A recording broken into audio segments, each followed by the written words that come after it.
So, well, what are we going to look at today? Forest Lodge. Now, can anyone precisely tell me where Forest Lodge is? Well, they're a better man. They're a better man than me if you can. But defined originally, I'll just show you a couple of maps where Forest Lodge, when it was created as a separate ward, that's when it took its name from the first mansion in Glebe, designed by Verge and it was created as a separate ward. Now that's Forest Lodge Estate, which was subdivided in 1865, and between 65 and 71, it had, by the 71 census, it had a population of about 1,100. These are the wards shown in 1891, and which I'm sure you can't all see, but you get some idea that Forest Lodge it's now thought to extend right down to where Harold Park was.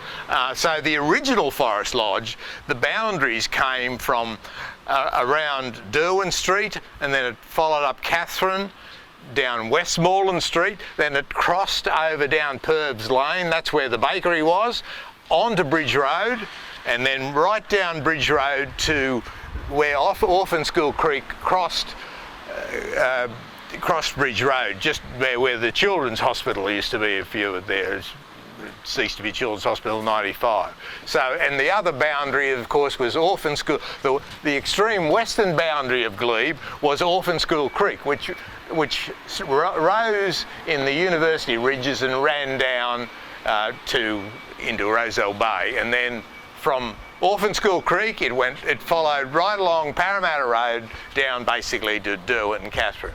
So that was the original Forest Lodge ward. It was created because the residents here in 1870 felt there were only 3 wards then. Inner Ward, Glebe Point, which was screwing everybody else. There was Outer Ward, which was it's going to start to rain. The largest ward, Outer Ward, which is all that precinct in round Cowper Street down there, which had about 60% of the population. In 1861, it had a population of 3,700, and most of those people lived down here. By 1871, this Forest Lodge supported 1,100 odd people. They petitioned Glebe Council to create a ward, which was done, and they then returned from 1871 3 separate Forest Lodge aldermen. They were particularly parochial, and they battled for their own interests. In 1878,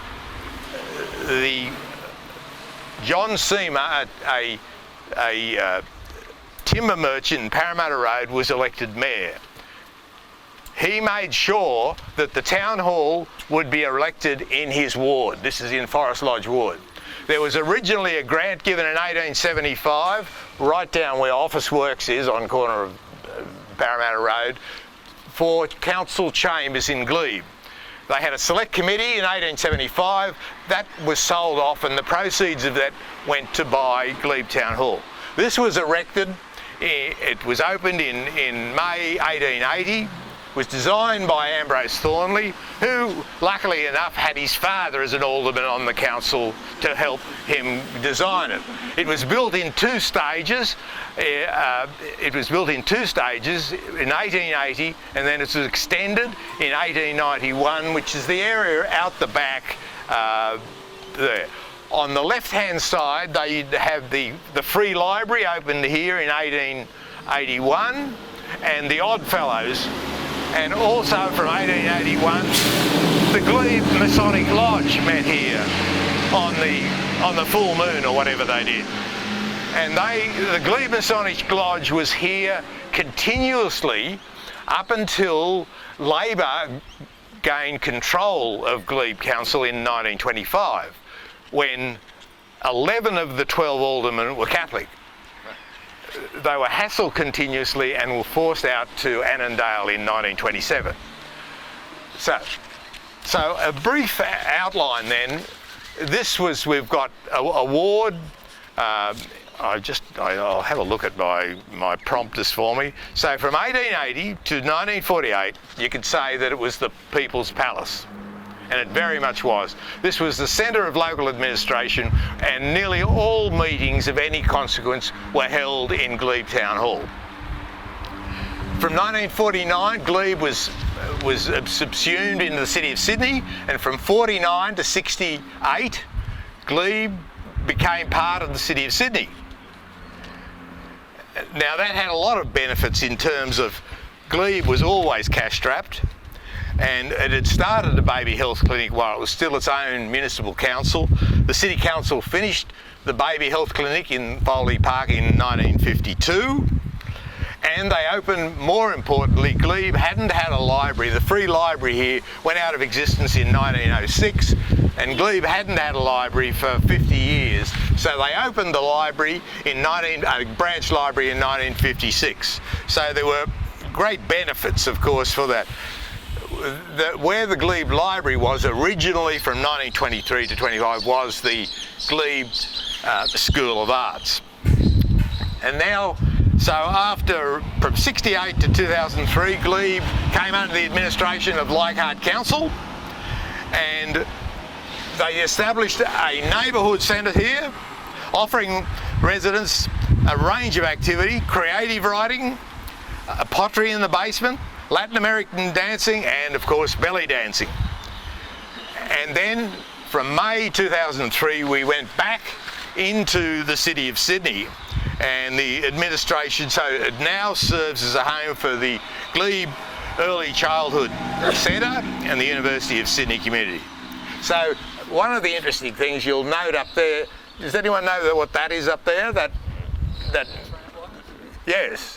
Yeah, that rosette is for the tram wires. The trams followed the Lily Bridge line, so they came round here. So that's one of the relics. There's one on the other side. There's another one up there too. That's about all the relic of what the tramways. And of course, yeah, the trams ran in Glebe from 1883 till they finished in November 1958. So just before we head off down here, we've got this age of villas, Glebe with Forest Lodge and a number of houses of the well-to-do. A subdivision and sale of that Forest Lodge estate, which was covered approximately 40 acres between 1865 and 1871.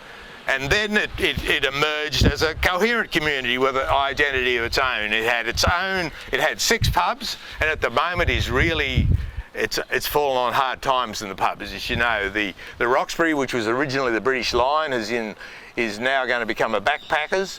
The Harold Park, which was originally the Centennial, is in the hands of liquidators. So they're going to be really short of somewhere to drink soon. This one used to be the Town Hall Hotel. This was originally the first pub in Glebe. It was called the Old Forest Lodge. When the Town Hall was built, it became the Town Hall Hotel, and now with gentrifications become the Nag's Head, just as the British Line ceased being the British Line and became the Roxbury. And you had another one round here called May's Family Hotel, which closed which was under a 99-year lease, being on the Bishop Thorpe estate, and closed in 1967. So they had their own butchers. The bakery, where you've got Purves Lane, was there continuously. G.J. Purves from 1871, and that bakery still continued up to when, Helen? About 2008. Yeah, so they've had a bakery in this area, and there was always a butcher, always a couple of things. So just about all those facilities have disappeared. So when we start to head off down here, the villas, and then the terrace became a dominant form from about 1870, and hollyhock, which is just round the corner here, in a terrace, that's a good example of the most earliest form of terrace in Glebe. That's 1870. It's totally unadorned, and it's heralded the rain. So we head off down there. Oh, Jesus. Residential development where the laundry was. There were about 5 laundries in Glebe in the First World War, and Lanham's was the biggest, and the women employed they were paid a pittance. If you want a record of all their wages are in the arbitration proceedings. So this is Hollyhock Terrace, those ones there, which are pretty unadorned. We'll just have these, and that's the beginning of the terrace as a dominant form, not just in Forest Lodge but in Glebe. So that's about the earliest form you'll find in Glebe. Yeah, they've got no adornment or yeah. I think predominantly supplies of the hospitals. Yeah. So the laundry, it was, yeah, it went the entry in Forest Street and Lodge Street, and it was there from 1903 to about 86, and all this other housing is built up between 86 and about 91. So the next thing is was with the kindergarten movement in 1913. Forest Lodge had the Sydney Day Nursery, established the kindergarten in Glebe on either side of the road, one from 0 to 2 and the other from 2 to 5. Yeah. God. 1913 till its closure in 1908. So that's there were earlier kindergartens in Glebe in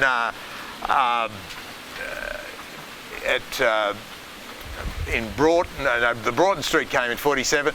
On Wentworth Park, I think the earliest one was about 18. No, it wasn't 18. About 1906. So Glebe was right at the front of the kindergarten movement, and so they were really significant. So the ones from 3 to 5 was 193. That terrace just beyond there. So righto. So this was, of course, the original Old Parramatta Road, and of course they did the cut through there. So what we're going to do is go down, and seeing we were undercover, this is the beginning of industrialisation by the 1890s on Parramatta Road is the beginning of industrialisation in Forest Lodge on the edge. You've got a whole series of, let me think, Arnott's Biscuits. That was the original William Arnott, whose son actually was very active in the Forest Lodge Salvation Army. There was Lackerstein's Jam. There was, yeah, so you've got biscuits, jam, and those sort of things. By about 1912, where then of course we've got the morgue down there. What preceded the morgue was G.H. Olding, which was a coach builder in 1912, and he, with the outbreak of World War, he turned to munitions and was a major munitions builder, G.H. Olding and Sons, from about 1914 to, and I think he continued up to the end of the Second World War. I think it stopped about 1945. So you've got a mix going down there with, as you know, the coroner's court and the morgue were there. They were originally in the Rocks, transferred there in 68, and then they went last year in 2018, and they're now at Lidcombe. So if we then and it's not raining at the moment, and so if we go down there, we go down past Baker's Lane, which was built. It's an incredibly narrow, funny little lane that was built by Aaron Baker about 1882. And as you go down further, you'll come to where you can see there's marks of where where the original Orphan School Creek came across from the university. So we better be careful we don't get run over as we go down over there. Where James Barnett lived, he was the colonial architect from 1865 to 1890, and he lived here right up until he died in 1904. Barnett had worked on the building of the Great Hall with people, and then he became the colonial architect. And of course, he's responsible for things like the GPO and all those major sandstone buildings in the city. So he was an architect of some consequence. So it's going to be tricky getting across here. You might have thought that Orphan School Creek wasn't. It was a major impediment as we go along. We go across Bridge Road. It was a major impediment to road traffic. So in 1891, it was built, as you know, Piermont Bridge Road by the Piermont Bridge Company, and it was a toll road till 1884 when it was taken over in Glebe by Glebe Council. So the Piermont Bridge Company built a very large ironbark bridge over the Orphan School Creek in 1859, and it was there till 1908 when it was removed. When we go up Junction Street, on the corner of Junction and Bridge Road, you got the Bridge Hotel, and that was clearly there, named after the Piermont Bridge, the actual bridge there. And that was a pub there from 1879 till 1955. It was there. So that's a sketch. That's a sketch of, it was, I think I wrote in there, it was 453 metres long. So it was, and it was in concrete. So that's out of the Town and Country Journal in 1880. And so it was an incredible bridge. It was built of ironbarks. Anyone seen? Yeah. So you wouldn't have imagined it. And it was there for nearly 50 years, from 1859 till 1908. Yeah. So, yeah. Was the brickwork underneath earlier, or just? No, that was all part of the bridge. And if you look up the Herald in 1959, if you Google in, you can see the extent of it. Yeah, it's quite amazing. And that was the only sort of reference we found. And that was part of a caption on Glebe Town Hall that was lifted out of in 1880 when Glebe Town Hall was actually. None of the brick foundations. No. It's right at the base of where the Children's Hospital was, you know. And so when we go down the gully, you can see exactly where it was. Yeah. Right, so we go back up here and then along Short Street. It's very non-conformist in religion. Forest Lodge was. Up there you can see that church. That's if you actually look at it, you can see the relics of the first church there, the Primitive Methodists in 1874. They were less respectable than the Wesleyans, and that existing building is 1892. When they united the Wesleyans and the Primitives in 1902, the Primitives effectively disappeared. There's been in this precinct the Salvation Army from 1885, which is very early for Australia. I think the earliest troops were about 1883. So 1885, and then you've got the Hall in 1912. So I went and casually made some inquiries 30 years ago from them, what they said, and they were so excited that I asked about them. They gave me every copy of what is it of their magazine from the beginning. What's it? War Cry from the beginning, and it's absolutely fascinating because the people that did all the hard work were the women. And I've got, if anyone's a Salvationist or interested, I've got a tremendous archive on them, and I've got a great respect for them. And of course, the other non-conformist part of the religion in Glebe was St James. St James is not in Forest Lodge, but they always called themselves St James Forest Lodge. Have you got any idea why? They didn't want to be associated with the Protestants of Glebe Point. who basically can. One of the fascinating things of Glebe Council is from 1859 till 1918, when it was largely self-employed businessmen who ran, and women excluded. There were no women on council until after the First World War. Of the 85 aldermen elected to Glebe Council in that period of about 60 years, only 3 were Catholic. In 1925, Labor was controlled by the Labor Party. So it's unusual. Most people think all the inner city councils were controlled by the Labor Party. That's simply not the case.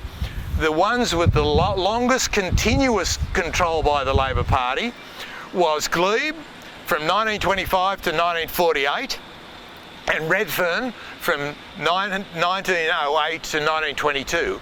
Most of the others, like Annandale, was the most bourgeois of all the councils. It only had, right at the very end of 48, had a Labor council. Same with Leichhardt. Most of these areas, Balmain, that always saw themselves as the bastion of Labourism, was not controlled by the Labor Party, its council. So it's just interesting facts. Yeah. So now where we go. Oh yeah, and of two, May Pitt. Yeah. So only 2 women were elected to Glebe Council.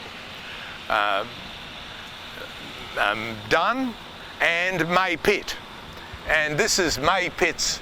This is a tribute to May Pitt. And when I've done all the, if you look on the web, I've done all the aldermen of Glebe Council, which is there's about 134 of them. And fortunately, we got photos of both the women, which I think is terrific.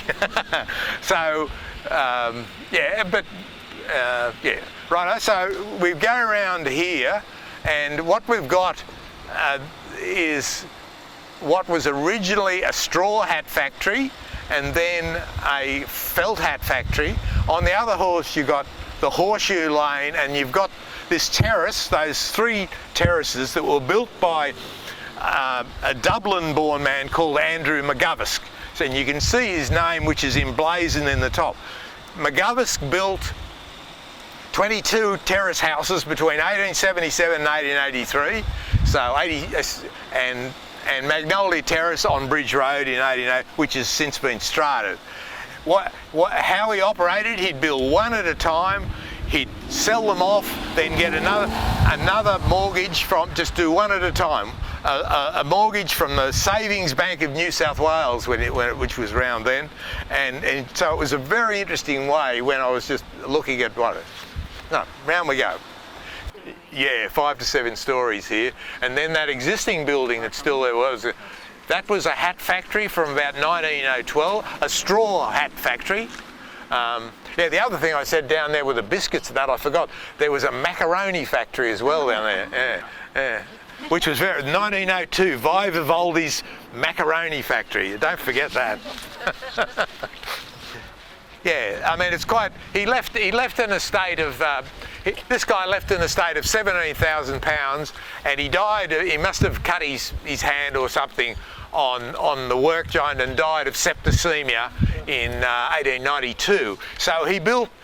Altogether, you've got. This Auburn, Avoca, and then the very handsome Magnolia, and as well he's built the hotel on the corner, the Bridge Hotel, which was quite a building. And in behind, if you want to wander through the arch, it's called the Horseshoe Lane.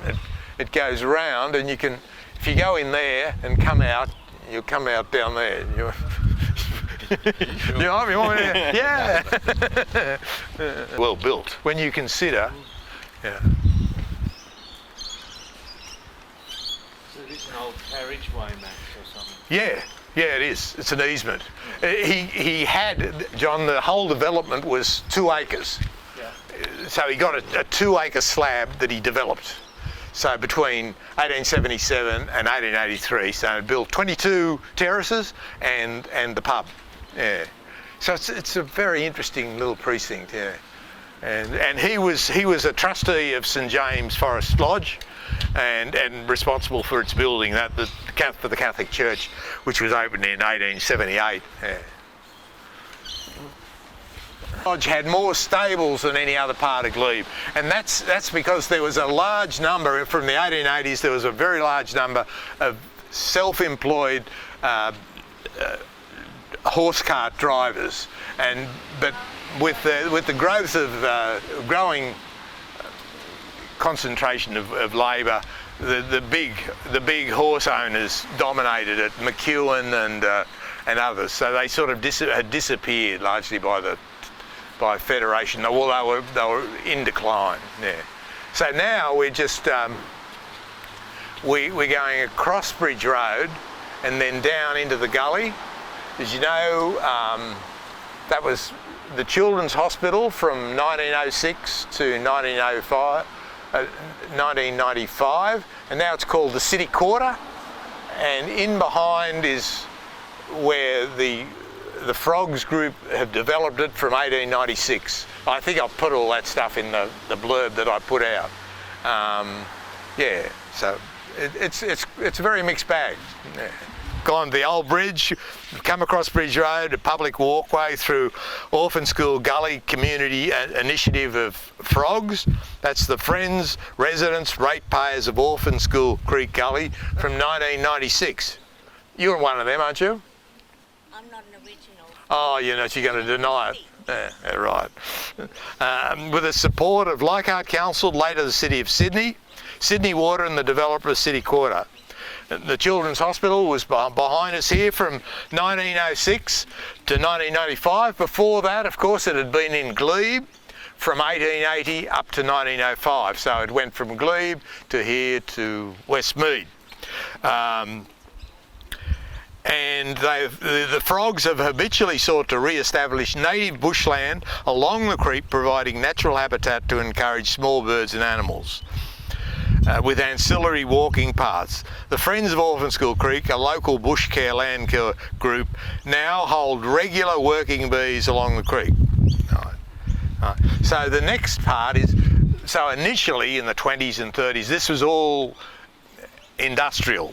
You had, you'll see when we go around there, you've got the aqueduct, which was most impressive, and it was built of concrete in the Johnson's Creek Sewer Aqueduct, in 1896, and then the stormwater channel. So you've got Orphan School Creek going in there, Brevlin, Pabco, Malacca Brothers, and Edwards Builders were here right up until the 60s and 70s, and then you've got, it's been now replaced as we go further with a mix of private and public housing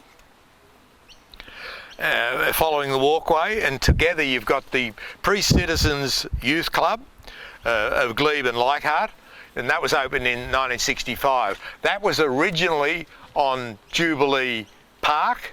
It was originally the New South Wales Police Rowing Club, and when that became defunct in 1943, that served as Glebe Police Boys Club until it was burnt down in August 1962. And that's where, does anyone remember them? No? Yeah, the courts? And that's where Lou Hode, that's where Lou used to, from a 4-year-old, he went down there, pestering them and became a wonderful player. That's why that little pocket park near the 3 bus stop. Well, Lou Hode lived in 43 Wigram Road. They didn't have, his father was an electrician. They didn't have sufficient money they rent like the predominant people in Glebe. And it's interesting in Forest Lodge, once you've got from about 1890, the 1891 census and the 1933 census of the people in Forest Lodge, 84% were tenanted in 1891 and 88% were tenanted in the 1933 census. So you can see it was a tenanted community, and of course much of that it remained undisturbed until you've got gentrification beginning in the late 60s and 70s. So it's a very working class sort of area. I think that's, yeah. And that's not unusual. While that was a tenancy rate there, the tenancy rate even at Glebe Point in 1891 was something like only 3 out of 4 were tenants. So, which is surprising. You would have thought it would have been a much higher ownership rate. Right. So when we go around there's a few interesting things on the landscape. That there's a place called Corneille Place. Has anyone got any idea what that's from? That? No. Yeah, just read your thing. Yeah, you do. The person. Yeah, okay. It's after Cornelius O'Neill, who was a truck driver from the city council. A lot of Glebe council workers worked for the city council, and he wanted, when he was mayor in 1947, he had 2 big ideas. He wanted to nationalise the banks. Shame he didn't succeed. And he also wanted to provide houses for low-income people so they wouldn't be moved out of the city. So it's an incredibly enlightened thing. In 1947, they started this program constructing 18 cottages in Corneille Place, Con O'Neill, and then they sold it to the local renters at a cost through public ballot, which is really quite an anomaly. So it's now being a lot of those buildings built under that post-war reconstruction sort of ethic are now being demolished, and there's very substantial buildings going down there. And then when we finish, Harold Park, which is, I've just written a book on greyhound racing, so it's dear to my heart. So it was a major metropolitan venue for pony racing from 1890 to 1903. It was the major trotting venue from 1902 to 2010, and greyhound racing was there from 1927 till 1987. It was the introduction of the 10 here into Australia, came through Harold Park in 1927, and the last trotting race there was the 10th of December 2010. The Harness Racing Club sold Harold Park to developers Mervay for 187 million in 2010, and the other interesting thing that Helen pointed out to me was that due to the low-lying nature of the man-made, you've got things down there called swales, which means shady spot or marshy place, which was created to manage water runoff. Of course, there's a tremendous water runoff comes into the natural thing. It's 101. Harold Park was a 10.6 hectare site. It was then redeveloped, has been redeveloped, it's still nearing completion, with 3.8 hectares in open space, about 1,250 apartments and units up to 8 stories. And the tram sheds, the 1904 tram sheds that built in 2 stages were converted to a food hall of 18 retailers and providors and opened on the 22nd of September 2016. Right, so we head ahead. In the 50s had something like about 2,000 members, and they offered a huge range of sports. Rugby league, boxing, tennis, there was a whole range. So, and of course it was predominantly low income, so there was they really served a great need, and they've been very successful here too since they built that one in 65. They board a lot of country kids when they come down. Yeah. So the Police Boys Club does a great job. Yeah. So we head off here.